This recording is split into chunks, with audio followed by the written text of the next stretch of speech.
Susie says, I have more respect for polyamory than cheating. Same here. At least there's honesty, but nothing wrong with wanting monogamy either. Susie, I completely agree. Like, this is such a great statement. We could end right here. We could end the live right here, Susie. If the person that you want wants the same thing that you want, whether it's polyamory, whether it's monogamy, whether it's Starbucks, Arby's, whatever the person that you want wants, if that's what you want, I think we can say bingo. I think we've figured it out, right? Melvin says, "Do you believe there is no room for jealousy in the poly lifestyle?" So I think that there is room for jealousy, right? You can have a situation where there's, let's say, 3 or 4 people in the polyamorous relationship, and you make sure to communicate. Hey, I want to talk to this person. Hey, I want to do this or do that. But just because your partner is talking to somebody else, or I'm not sure how it's termed, right? But let's say one of your primary partners is talking to somebody else, and you sign off on it. You can still sign off on it and still feel a little bit insecure or feel jealous. Like, those are normal human feelings, right? So there should be room or space to feel. There's nothing wrong with feeling jealous, right? If you feel jealous as a human emotion, you're like, I feel a little bit jealous. I don't know why.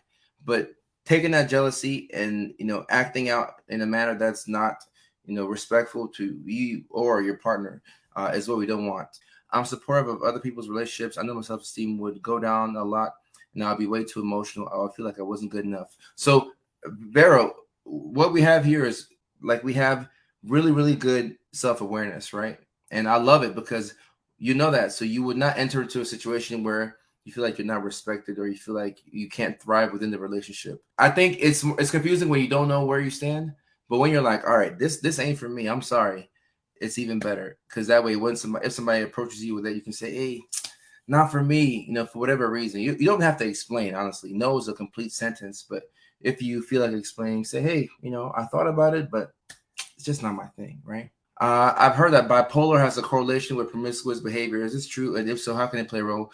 Kevin, good question. Y'all asking some good questions today. Good question right here. So if you have bipolar disorder, I don't think that it means that you're automatically promiscuous, or I don't think that people who have bipolar disorder have a greater affinity for polyamorous relationships. But within the context of bipolar disorder, a lot of times, and I've had patients who have experienced this, where they're in a relationship and maybe one person is manic, and when you're in a manic episode, you can do things that after the fact you're like, did I really do that? Right? You're not sleeping, your speech is fast and pressured, you might be spending more money than you want to spend, maxing out credit cards.